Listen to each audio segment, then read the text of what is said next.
You probably think you know what a house spider is. You see a spider in your house. You look at it, it looks at you. And then both of you silently agree that it can have the room. But the name, house spider, doesn't actually describe one specific spider. It's a generic name used for 11 different spiders commonly associated with human homes. And these spiders can look completely different. Some are tiny, some are huge. Some build messy webs, some build beautiful webs, some barely build webs at all. Some are almost impossible to notice. And one of them is literally a widow spider. So today, we're going through all 11, what they look like, where they live, how they hunt, and, most importantly, whether you should actually be scared when you find one in your house. Because there's a good chance that terrifying spider running across your bedroom floor isn't nearly as interested in you as you are in it. Number 1 on the list is the yellow sac spider. We are starting with a spider that sounds like it was named after a tiny sleeping bag. The yellow sac spider. One species included on the house spider list is, here we go, Ceracanthium inclusum, also called the American or black-footed yellow sac spider. It's native to the Americas and can turn up inside homes, although it also lives outdoors among vegetation. And this spider is small. Females are bigger than the males, although in the males, their legs can make them look larger. So if you see one, you're probably not looking at some giant 8-legged monster. You're looking at a little pale yellow spider, with darker markings around its mouthparts and feet. And unlike spiders that sit in enormous webs waiting for food, the yellow sac spider is more of a nighttime hunter. During the day, it hides in a small silk retreat. At night, it comes out and goes hunting. Basically, it has a tiny spider bedroom, then leaves the bedroom to commit insect crimes.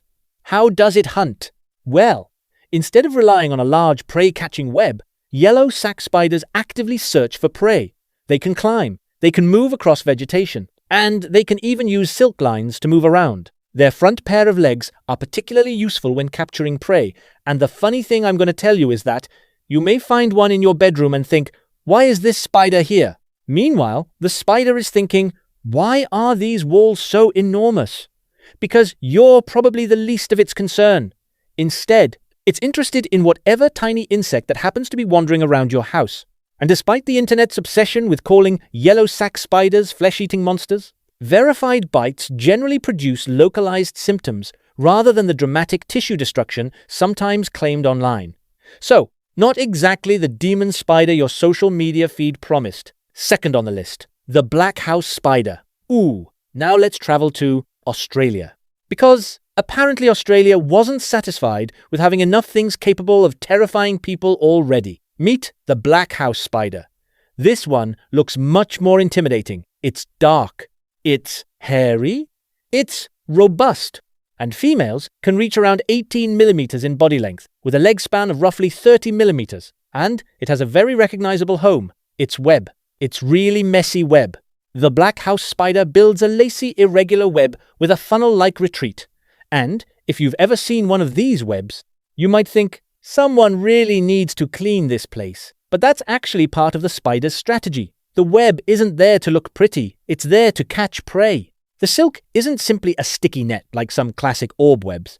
The black house spider uses cribolate silk, made from extremely fine fibers that can snag the legs and bodies of insects. The spider waits inside its retreat, and when an insect gets trapped, boom, the spider comes flying out, grabs it, and drags it back home. So, that messy web around your window, it's basically a spider fishing net. Except the fish are flies. And the fisherman has 8 legs, and it really likes houses. Black house spiders naturally live in places such as tree trunks and rock crevices. But buildings provide something they really like. Shelter, window frames, doorways, wall cracks, corners, and especially places where insects gather around lights. And despite their intimidating appearance, they're generally timid.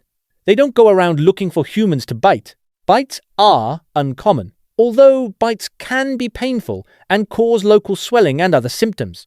So if you live in Australia and see one, you don't necessarily need to call the military. Trust me, you're safe. It is probably just sitting in its web, waiting for a fly. You know, like a fisherman or a fisher spider.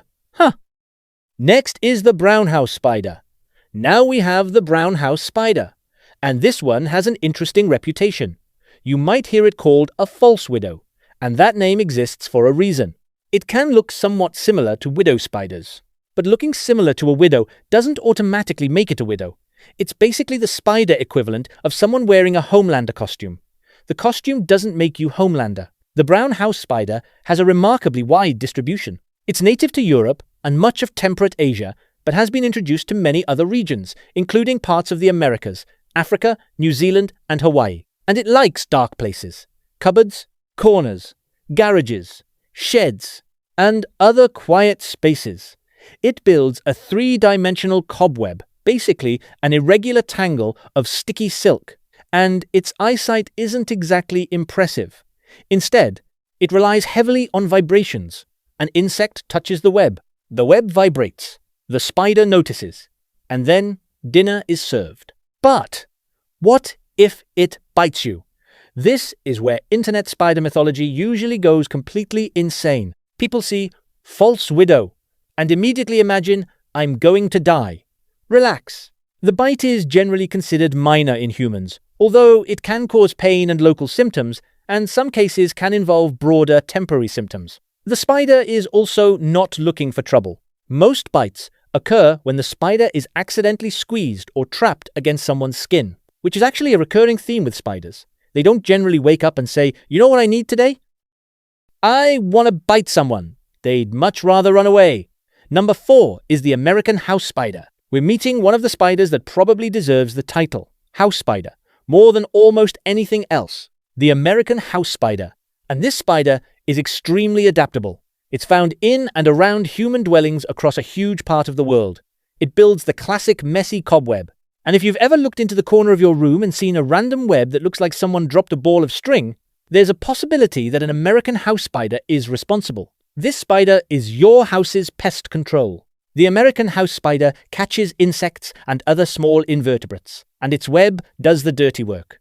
The spider waits. Something walks into the web vibrates, the spider rushes over, and the prey gets restrained and eventually paralyzed with venom. So, while you're complaining about that ugly web in the corner, the spider is basically providing free pest control. Flies, mosquitoes, other small insects, potential extermination. The spider isn't paying rent, but technically, it's contributing. 5. The cellar spider. Now, this one is probably the most famous. You know that spider with the incredibly long, skinny legs? The one that looks like someone took a normal spider, stretched it, and then forgot to put it back? That's the cellar spider, also commonly called a daddy long legs in North America for some reason. But there's an important problem with this name. Cellar spider isn't one particular species. It refers to spiders in the family Pholcidae. So when someone says, I found a cellar spider, they haven't necessarily identified one species. They've basically said, I found one of those long-legged spider things. And honestly, fair enough. Why are the legs so long? Good question. I'm pretty sure the spider also wants to know this. Well, those enormous legs are actually useful. They allow cellar spiders to move across their webs and detect vibrations, and they often build messy webs in quiet areas, cellars, basements, garages, corners, and other undisturbed places. Basically, if you've got an area of your house that hasn't been touched since 2007, then it'll just move in. New home. So, are they dangerous? Usually, no. Cellar spiders are generally considered harmless to humans. They have venom because, well, they are spiders. But that doesn't mean they're dangerous to us. And the famous internet claim that daddy longlegs have the most powerful venom but their fangs can't penetrate human skin is one of those stories that refuses to die. Because apparently, even after all these years, people still want this spider to secretly be a biological assassin. It isn't. It's mostly just sitting in its web, looking like it hasn't paid its electricity bill. Up next, the domestic house spider. Now we're getting into the Tegenaria family. Meet the domestic house spider. This is a classic house-dwelling funnel web spider, and it can be found in almost every part of the world, including Europe, parts of Asia and North Africa, with introductions to regions such as North America, Australia, and New Zealand. And if you're in a place where these spiders are common, you might recognize the web. It's not the beautiful circular web you see in cartoons. Instead, it's more like a flat sheet. And somewhere at the back, there's a funnel. The spider sits inside the funnel, waiting. An insect walks across the sheet. The vibrations travel through the silk. The spider detects them. Then, zoom, it runs out, grabs the prey, and drags it back into the funnel. It's a very simple system, and it works. The British Arachnological Society describes these house spiders as building sheet webs leading to tubular retreats, often in dark corners of buildings, sheds, and garages. So, if you find a big, messy sheet of web in the corner of your garage, don't assume someone forgot to clean. You may have discovered a spider apartment. Now let's meet the giant house spider. We have arrived at the spider that people usually mean when they say, "There's a massive spider in my house!" The giant house spider. And yes, it's big. Very big looking at least. Especially when those long legs are stretched out. And here's where spider taxonomy gets complicated. The giant house spider has been treated differently by scientists over time, with Eratigena atrica, Eratigena duelica, and Eratigena saeva sometimes treated as one species and, more recently, as separate species. So, if you're wondering, why are different websites giving me different names? Congrats! You've encountered taxonomy, where nature says, here is a spider. And scientists say, okay, but what exactly is a species? They have incredible speed, because these spiders are built for running. They're funnel web builders. They sit in their retreats, but they can move extremely quickly when they need to. And that is exactly why they terrify humans. You see one running across your floor, and suddenly you're questioning whether your house has been secretly converted into a wildlife documentary. But despite the frightening appearance, these spiders generally prefer escape to confrontation. Their bites aren't considered a significant threat to humans or pets, so when one runs toward you, it probably isn't attacking. It's probably trying to get away. Unfortunately, it has chosen the world's worst possible direction for doing that, toward your feet. The hobo spider. Now we have the hobo spider. Scientific name, Eratigena agrestis. Okay, no more scientific names. And this one comes with a warning about internet spider information. Because for years, this spider developed a reputation for being extremely dangerous. Its old nickname included aggressive house spider. Sounds terrifying, of course. Except, the evidence doesn't really support the idea that this spider is some kind of homicidal maniac. The species is native to Europe and Central Asia and has been introduced to parts of North America.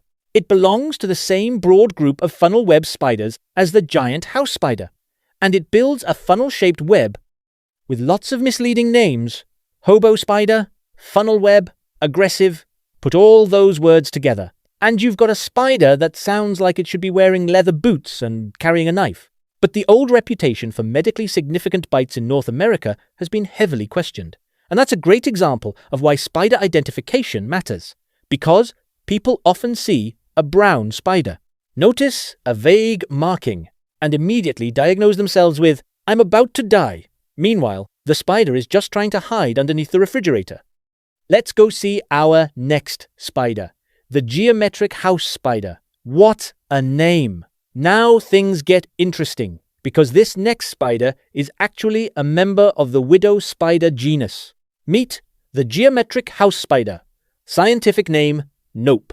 Not this time. Rather, it is more commonly known as the brown widow, and unlike some of the other house spiders we've discussed, this one really is related to the infamous black widows. Look at that abdomen. The brown widow has characteristic geometric markings, and females often have an orange-yellow or orange hourglass-like marking. Its egg sacs are also unusual. They have little pointed structures sticking out from them. So if you find one of these, the egg sac itself can sometimes help identify it. The species occurs across many parts of the world and frequently builds three-dimensional webs around houses and other structures. Should you panic? Nah. But you might want to show some respect. Its bite can be painful, but available information indicates that brown widow bites are generally not considered dangerous to humans. And once again, it's not interested in hunting humans. It wants insects. It wants a quiet corner. It wants to build its web. And it would very much prefer if your giant mammal body stayed away from it. So don't pick it up, don't squeeze it, don't poke it. And definitely don't try to prove your masculinity by grabbing a widow spider. That's not masculinity, that's a future medical anecdote. Over here, come, meet the southern house spider. We've traveled to the Americas, by the way. Meet the southern house spider. And this spider is another one that can cause unnecessary panic. Why? Because it can look somewhat like a brown recluse, especially the males. And once again, the internet sees brown spider. Internet, brown recluse. Spider, would you calm down? Southern house spiders show extreme sexual dimorphism. Hold on, let me explain. That means males and females look significantly different. Females are darker and more robust. Males are generally lighter, with longer legs and long pedipalps. The males can be mistaken for brown recluses, but they have important differences, including their eye arrangement and body structure. So again, don't identify a spider based on it's brown. Just doesn't work that way. Female southern house spiders build webs around cracks and crevices, and the web is pretty unusual. It isn't simply covered in sticky glue. Instead, the spider produces specialized cribolate silk. The silk forms a tangled, woolly structure that can trap insect legs like a microscopic version of Velcro. And the spider sits inside its little retreat, waiting. Eventually, an insect walks into the trap. The spider rushes out and dinner is served. And here's another interesting fact. Females can live for years, with some sources reporting lifespans of up to around 8 years. So while some spiders live for months, this one can potentially spend years sitting in its little house, waiting for somebody to walk into the web. Honestly, that's not a bad retirement plan. And the last one on the list is the tiny house spider. Finally, we have the spider that most people probably wouldn't even notice.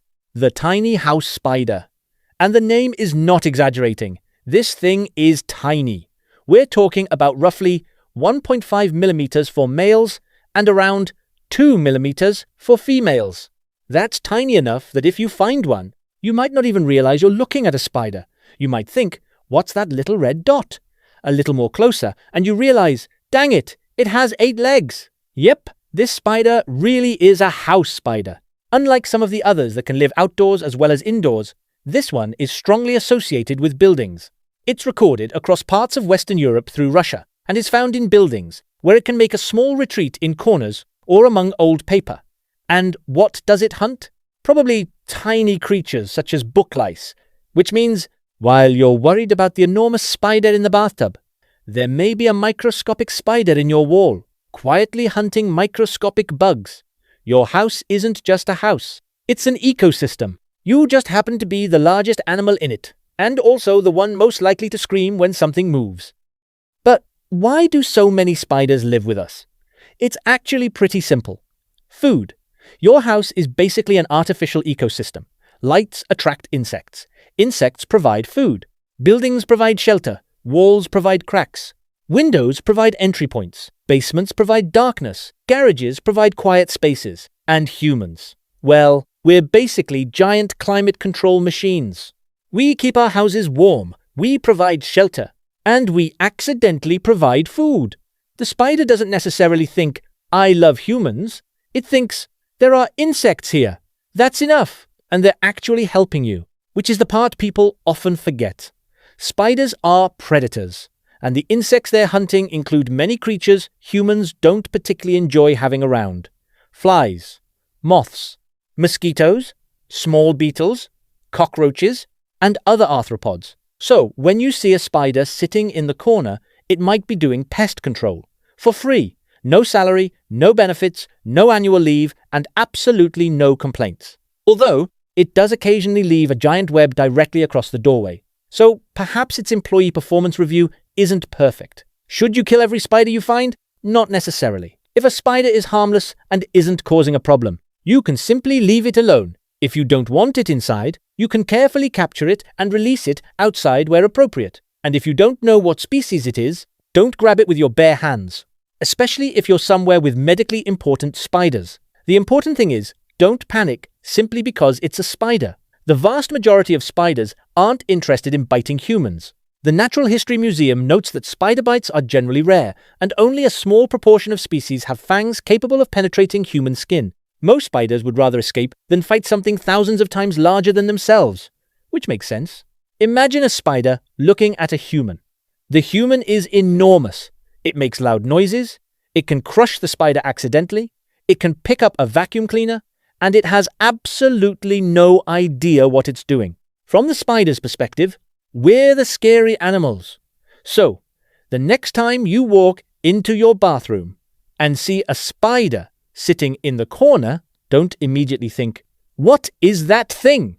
Well, you can think it. That's understandable. But remember, it might just be one of the 11 very different kinds of spiders commonly associated with houses. Maybe it's a tiny house spider, so small that you're basically staring at a biological speck. Maybe it's an American house spider, quietly providing free pest control. Maybe it's a cellar spider, hanging upside down with legs longer than its entire body. Maybe it's a giant house spider, and if that's the case, good luck. Maybe it's a southern house spider, looking terrifying while having absolutely no interest in you. Or maybe, just maybe, it's a brown widow. And that's when you should stop poking it and give it some personal space. Because the truth is, your house isn't actually spider-free. It probably never was. Behind the furniture, inside cracks, under cabinets, around windows, in garages, and occasionally directly above your bed. There are tiny predators living alongside you, and most of them aren't waiting for you. They're waiting for something much smaller, a fly, a moth, a mosquito, a beetle, because to these spiders, your house isn't a scary human building, it's a giant hunting ground. And you, well, you're just the weird giant who keeps turning the lights on. And honestly, that's probably why they haven't figured out how to charge you rent yet.